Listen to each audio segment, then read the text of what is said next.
8 հարցի քննարկմանը քննարկում են կառավարության ներկայացրած ճանապարհային երթևեկության անվտանգության ապահովման մասին, օրենքում փոփոխություն եւ լրացում կատարելու մասին եւ կից ներկայացված օրենքների նախագծերի փաթեթը առաջին ընթերցումը ընդունելու մասին հարցը։ Հիմնական զեկուցող ներքին գործերի նախարար Արփինե Սարգսյան, համեցեք տիկին նախարար։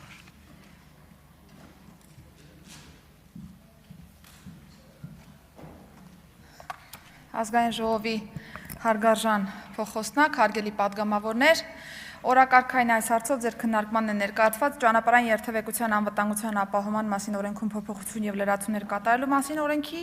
եւ հարակից օրենքների նախագծերի փաթեթը, որը միտված է վարորդական իրավունքից զրկված անձանց վարորդական իրավունքի վերականգնման մոդելի փոփոխությանը։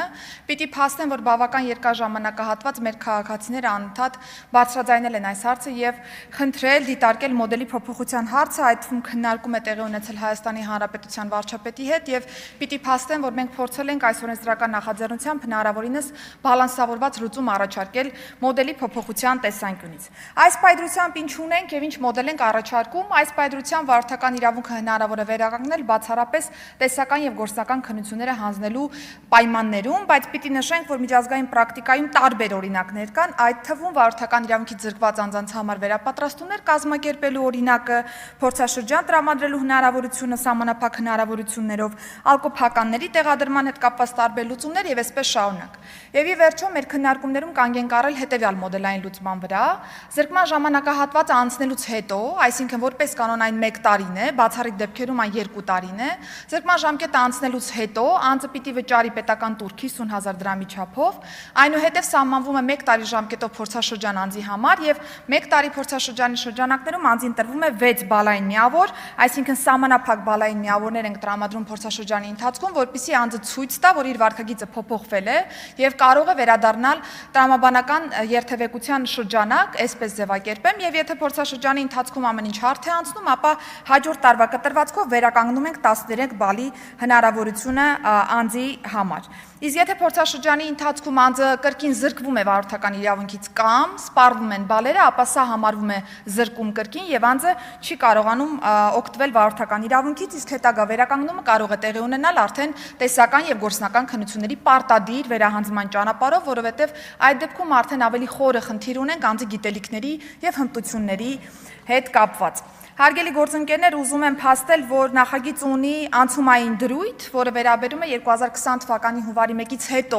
զրկված անձանց մինչև այս օրենքն ուժի մեջ մտնելու պահը զրկվածներին, որոնք կկարողանան դիմել եւ վերականգնել իրենց վարորդական իրավունքը, ընդ որում երկու հնարավոր իրավիճակ կարող է լինել, ինչ եթե օրենքն ուժի մեջ մտնելու պայմաններում արդեն զրկման ժամկետը ավարտվել է, այսինքն 1 տարին ավարտվել է, ապա օրենքն ուժի մեջ մտնելուց հենց հաջորդ օրը կարող են դիմել, վճարել պետական տուրք եւ ստանալ փորձաշրջան 6 բալային միավորների տրամաբանության մեջ, իսկ եթե դեռ օրենքն ուժի մեջ մտնելուց հետո կա որոշակի ժամանակահատված մինչև 1 տարվա սպառվելուն, ապա սպասում ենք մինչև 1 տարին սպառվում է, վճարում է պետական տուրքը անձը եւ կարողանում են կրկին վերադառնալ փորձաշրջանի ռեժիմին, տալով 6 բալային միավոր։ Եվ ուզում եմ նորից շեշտել, եթե սպառվում է 6 բալը փորձաշրջանի ընթացքում կամ զրկվում է անձը, ապա վերադառնում են կրկին տեսական եւ գործնական քննությունների ձևաչափին։ Ուզում եմ հատուկ փաստել, որ սա վերաբերում է Հայաստանի Հանրապետության ոստիկանության կողմից վարչարության հետևանքով զրկված անձանց վարորդական իրավունքի վերականգնմանը, այսինքն չի վերաբերում օտարերկրյա պետությունների կողմից կամ Հայաստանի Հանրապետության դատարանների կողմից զրկման իրավիճակներին, ինչպես նաև այն դեպքերին, երբ որ անձը վարորդական իրավունքը զրկվել է իրավունքից, այսինքն իրավունքը դադարել է, եթե կա առողջական որևէ խնդիր, որը որ թույլ չի տալիս օգտվելու վարորդական իրավունքից։ Հակիրճ թերևս այսքանը, հարգելի գործընկերներ, հարցերի դեպքում սիրով։ Շնորհակալություն։ Հարցերի դեպքում գրանցում։ Համեցեք։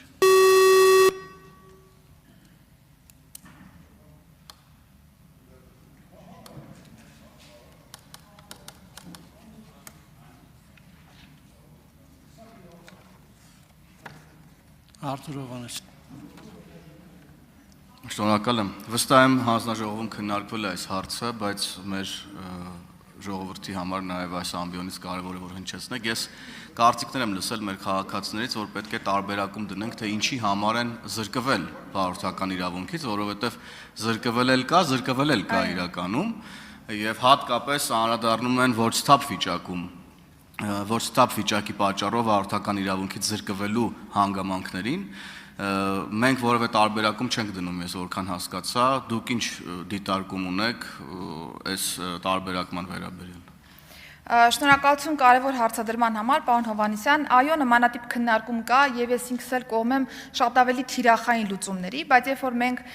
պրակտիկորեն ցանկացել ենք հասկանալ, թե ինչպիսի լրացուցիչ, այսպես ասեմ, շրջանակներ կարող ենք նախատեսել օրենքի անցումային ժամանակահատվածի համար, տեսել ենք, որ բավական բարդանում են ընթացակարգերը եւ չեն կարողանում գտնել այնպիսի ընդհանրական մեխանիզմ, որը որ հեշտությամբ կկարողանան կիրառել պրակտիկորեն եւ մեր քաղաքացիների համար էլ պարզ կլինի, թե պետությունը ինչու է ընտրել այս կամ այն մոդելը եւ գնացել ենք ավելի ընդհանուր ռեժիմի ճանապարհով, հիմնական մոդելի փոփոխություն ենք նախատեսել օրենսդրության մեջ, ընդ որում ըստ էության առաջին անգամ զրկված անձանց նմանատիպ հնարավորություն տարբեր պետությունների փորձով տրամադրվում է, իսկ եթե արդեն գործ ունենք երկրորդ անգամ զրկված անձանց հետ, բնականաբար տեսնում եք արդեն իմ զեկուցումից նաեւ, որ ավելի խիստ մոտեցմամբ ենք հանդես գալիս, սա է ուղղակի պատճառը, որ գնացել ենք ընդհանուր ռեժիմի հետևից, բայց նորից եմ ուզում շեշտել, եթե օրինակ դատարանի կողմից կա ակտով վարորդական իրավունքից զրկման դեպք, այսինքն շատ ավելի լուրջ դեպքերի համար է տեղի ունեցել զրկման իրավիճակը դատական ակտով, այս նախագիծը այդ իրավիճակներին չի վերաբերում։ Այստեղ փորձել ենք հնարավորինս համաչափությունը պահել։ Արձագանք համեցեք։ Դե ես կարծում եմ հետագայում արդեն օրենքի կիրառումից հետո կարող ենք վիճակագրություններ նայել, եթե հիմա ունենք օրինակ վիճակագրություն, ինչ վիճակագրություն կա ոչ սթափ վիճակում զրկված վարորդների մասով, նրանք գերակշռում են, թե այլ պատճառներով են հիմնականում զրկվել վարորդները։ Այս հարցին եթե ունեք հիմա ձեռքի տակ վիճակագրություն խնդրեմ պատասխանեք եւ ես կարծում եմ որ հետագայում էլ արդեն կիրառման ժամանակ որ տեսնենք որ ուրեմն շարունակվում են մեծ լինել չափերը ոչ սթափ վիճակում վարորդական իրավունքից զրկվելու պատճառները ես կարծում եմ որ մենք պետքա վերադառնանք եւ որոշակի ֆիլտր դնենք եւ ասենք որ եթե օրինակ բալերը սպառվել են սիրելի քաղաքացի օքեյ մի տարի հետո արի առանց քննության վերականգնվի եթե ուրեմն ոչ սթափ վիճակում ես դու զրկվել վարորդական իրավունքից, ապա այս դեպքում ես կարծում եմ մենք մի քիչ ավելի խիստ պետք է ֆիլտրերը դնենք, շնորհակալ եմ։ Պարոն Հովհաննիսյան, միանշանակ մենք մոնիտորինգը շարունակելու ենք օրենքի ուժի մեջ մտնելու պայմաններում եւ կհասկանանք, եթե կա ինչ-որ չարաշահումներ որպես այդպեսին, կփորձենք վերադառնալ եւ հասկանալ ինչպիսի համաչափ արձագանք կարող ենք ունենալ։ Ես ուղղակի անդրադառնալով ձեր հարցադրման առաջին մասին նշեմ, որ անցած տարվա կտրվածքով հիմնական մասը հենց ոչ սթափ վիճակում վարելու հետևանքով զրկված անձանց է վերաբերում եւ եթե 20 թվականի հունվարի 1-ից հանենք մինչեւ 26 թվականի մայիսը մենք իդենտիֆիկացրել ենք ծրագրի, այսինքն նախագծի շահառու հանդիսացող 16026 վարորդի, որոնք հանդիսանալու են նախագծի շահառու, բայց կհասկանանք թե ովքեր են օգտվելու նաեւ այս նախագծից, որովհետեւ պարտադիր չէ որ բոլոր շահառուները օգտվեն եւ 1087 անձինք չեն հանդիսանալու ծրագրի շահառու, օրենսդրական նախաձեռնությունից օգտվող շահառուներ որպես այդպեսին, որովհետեւ կամ այլ պետությունների կողմից են զրկվել կամ Հայաստանի Հանրապետության դատարանների կողմից եւ այսպես շարունակ մենք ես ուզում եմ հստակ ասել, որ շարունակելու ենք մոնիտորինգը եւ եթե նկատեցինք որևէ շահարկում, որևէ չարաշահում այս մոդելի, հանդես կգանք փոփոխությունների առաջարկով։ Շնորհակալություն, Ալխաս Ղազարյան հաջորդ հարցը մնա։ Շնորհակալ եմ շատ։ Տիկին նախարար շարունակելով հարցը, հստակեցնող հարց եմ էլի ուզում հնչեցնել, տեսեք քաղաքացիների մոտ շփոթեցնող այսպիսի իրավիճակ է ստեղծվում, նախագիծը դեռ չընդունված արդեն քննարկումներ կար, որովհետև զրկվողների քանակն էլ օրեցօր ավելանում է, հիմնականում ոչ սթափ վիճակում վարորդներին նկատի ունեմ, վարողներին, իհարկե մտահոգություն ունեմ նաև այն առումով, որ եթե բալերի սպառման հիմքով են զրկվել, իրենց դեպքում փորձաշրջան սահմանելը գուցե որևէ այսպես օգուտ չտա, որովհետև եթե մարդը վարել չգիտի, վստահաբար 6 բալը ավելի քիչ է լինելու մի տարվա մեջ սպառելու համար, ամեն դեպքում կհասկանանք արդեն հետագայում վիճակագրությունը ուսումնասիրելից ես ուզում եի հստակեցնել, եթե մարդը օրինակ մի շաբաթ առաջ է զրկվել վարորդական իրավունքից, ապա պետք է պարտադիր 1 տարի հետո սպասի, հետո նոր 1 տարի հետո դիմի վարորդական իրավունքի վերականգնման համար բացառապես պետական տուրք մենակ վճարելով։ Տիկին Ղազարյան, առաջին մասով ձեր դիտարկման ես նշեմ, որ երբ որ մենք խոսում ենք բարերի սպառման մասին, մեր օրենսդրությունը հիմա նախատեսում է սպառելուց հետո կասեցման ինստիտուտ եւ եթե կասեցման ժամանակահատվածում եւս որոշակի քայլեր կան, նոր զրկման ենք դեպի գնում։ Այս նախագիծը վերաբերում է բացառապես արդեն զրկված վիճակում գտնվող անձանց վարորդական իրավունքի վերականգնմանը եւ ձեր հարցադրման արդեն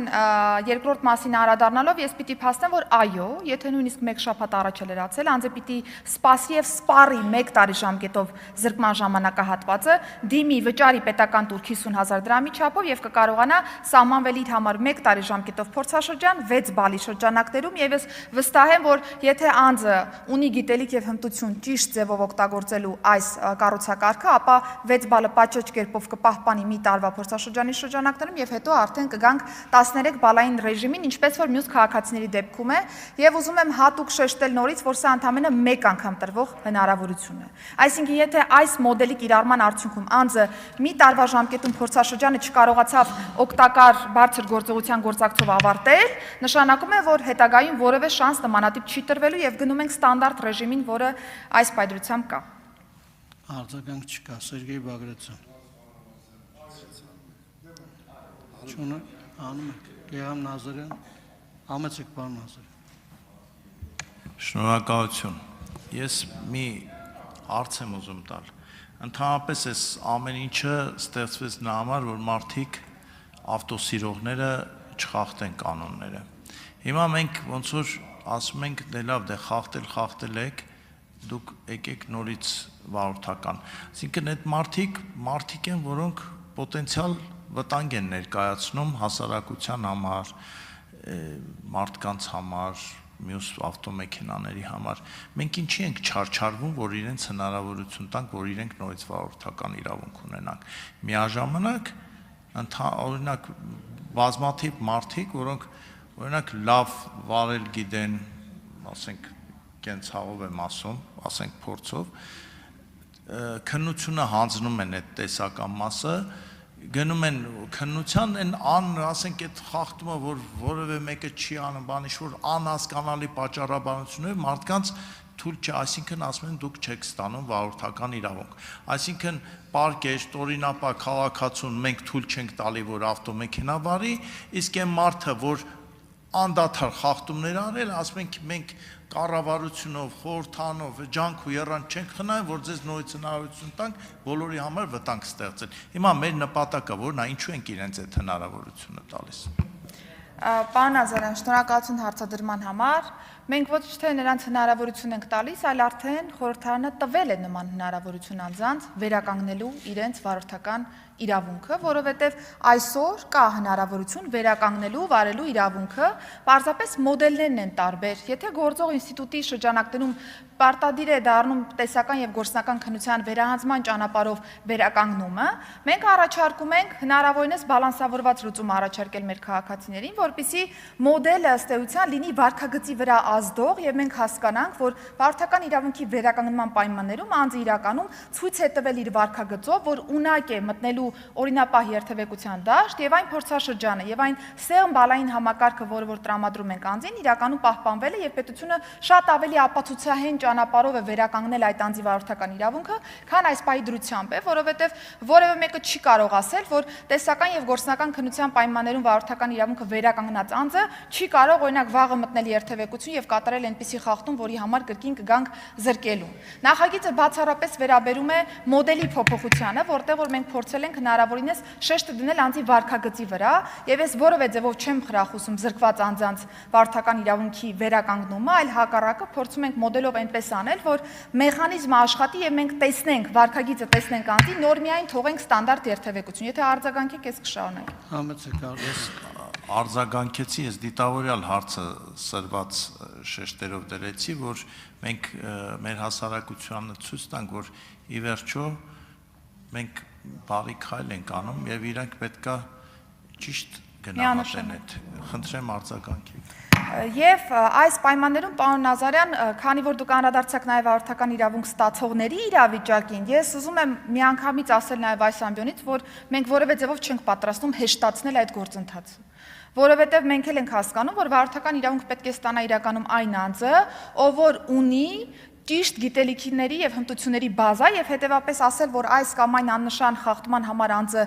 օրինակ կտրվել է վարորդական քննությունից գործնականից եւ չի ստացել վարորդական իրավունք, որովհետեւ մեկը չի կարող նմանատիպ պնդում անել այս պահին, որովհետեւ կա ստանդարտ process, կա տեսալուսանկարահանում այդ ամբողջ գործընթացի եւ եթե որևէ մեկը մտածում է, որ անհիմն է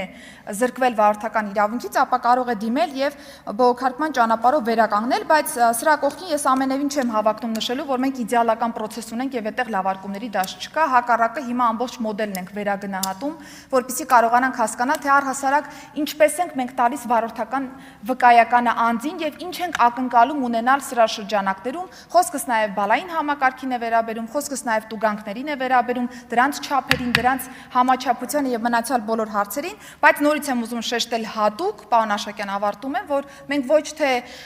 տալիս ենք անձին հնարավորություն վերականգնելու իր վարորդական իրավունքը, սա այսօր էլ կա, մենք ուղղակի փոխում ենք վերականգնման մոդելը, որտեղ որ մեր կարծիքով տալիս ենք հնարավորություն պետությանը ճանաչելու, գնահատելու վարքագիծը սերմ բալերով, սահմանափակ փորձաշրջանի շրջանակներում եւ ապա նոր միայն վերականգնել ընդհանուր երթևեկություն ստանդարտ պայմաններում։ Շնորհակալություն։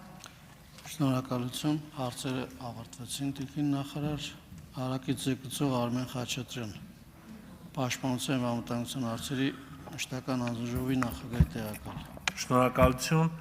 նախագիծը բավականին մանրամասն ներկայացրեց ներքին գործերի նախարարը, խնդրում եմ կողմ քվեարկել, իսկ այն մտահոգությունները, որ մենք ինչու ենք, այսպես ասած, ներում ոչ թափ վիճակում, օրինակ վարած եւ զրկված քաղաքացիներին, մի նախադասությունով պետք է ասեմ, սիրելի հայրենակիցներ, գիտեմ, որ տարաբնույթ ընկալումների տեղիք է տվել այս նախագիծը, բայց սիրելի հայրենակիցներ, անգամ հանցագործությունների համար նախատեսված է փորձաշրջան, այսինքն պայմանական վարակետ ազատում, փորձաշրջանի կիրառում, հանցագործությունների համար եւ վարչական իրավախախտումների համար կարծում եմ, որ փորձաշրջանի կիրառումը շատ տեղին է եւ հասկանալի։ Եվ կոչ եմ անում բոլոր այն վարորդներին, ովքեր կօգտվեն այս օրենքի կարգավորումներից, երբևէ վտանգի տակ այլևս չդնեն իրենց վարորդական իրավունքի վկայականը, որովհետև հարյուրավոր եւ հազարավոր դեպքեր գիտեմ, երբ որ այդ վարորդական վկայականը ընտանիքը պահելու միակ գործիքն է, միջոցն է եւ մարդիկ զրկվել են այդ վարորդական վկայականից, ընտանիքը դնելով սոցիալական ծանր վիճակի մեջ։ Նաև այս նախագծի առաջացումը պայմանավորված է նաև այս հանգամանքներով, եւ ես հույս ունեմ եւ վստահություն ունեմ, որ այլևս այն վարորդները, ովքեր մեկ անգամ զրկվել են եւ այս կարգավորումից կօգտվեն եւ կվերականգնեն փորձաշրջանից հետո իրենց ամբողջ վարորդական իրավունքը, այլևս փորձության չեն ենթարկի եւ վտանգի տակ չեն դնի այդ իրավունքը։ Շնորհակալություն։ Հարցեր ժամանակը ցավոք ավարտվել է, չեն կարող լինել, պարոն Խաչատրյան, կարող եք զբաղեցնել ձեր տեղը։ Մտքերի փոխանակության համար գրանցում։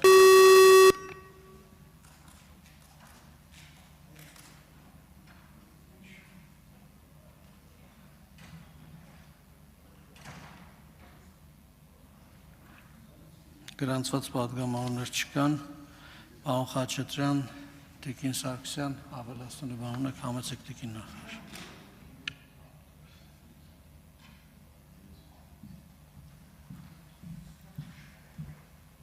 Հարգելի գործընկերներ, շնորհակալություն կարևոր հարցադրումների համար։ Ես հաշվի առնելով մտքերը մի քանի արձանագրում եմ ուզում անել իմ եզրափակիչ ելույթով։ Առաջինը ուզում եմ փաստել, որ բոլոր այն վարորդները, որոնք վարորդական իրավունքից զրկվել են օրինաչափ կերպով։ Այսինքն բարեկային ծառայության գործունեության արդյունքում, աչալուրջ ծառայության արդյունքում ունեցել ենք զրկման դեպքերի արձանագրում եւ շրջանառությունից դուրս բերում բոլոր այդ վարորդների եւ տրանսպորտային միջոցները։ Երկրորդը մենք շարունակելու ենք վարորդական իրավունքի տրամադրման եւ բարեկային ծառայության գործընթացի մասով մեր խիստ վերահսկողությունը եւ այստեղ որևէ ձևով կոմպրոմիսային որևէ լուծումներ չեն նախատեսում։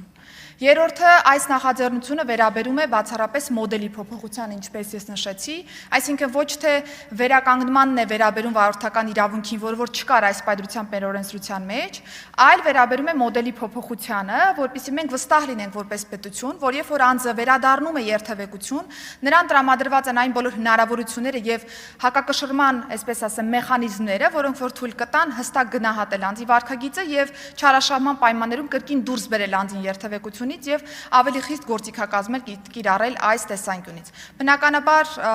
երկրորդ ընթերցման ընթացքում կշարունակենք քննարկումները հանձնաժողովի շրջանակներում, եթե կարիքը լինի լրամշակումների դրանք իրականացնենք, բայց ուզում եմ վստահ լինեք, հարգելի գործընկերներ, որ մենք շարունակում ենք ցանկացած փոփոխությունից հետո մոնիտորինգը եւ եթե նկատենք, որ որևէ բան այնպես չի կարգավորվել կամ կատարելագործման տեղ կտա, մեզ ապա միանշանակ այդ կատարելագործման քայլին կգնանք, որևէ ձևով որևէ բանից կաշկանդված չենք։ Շնորհակալություն։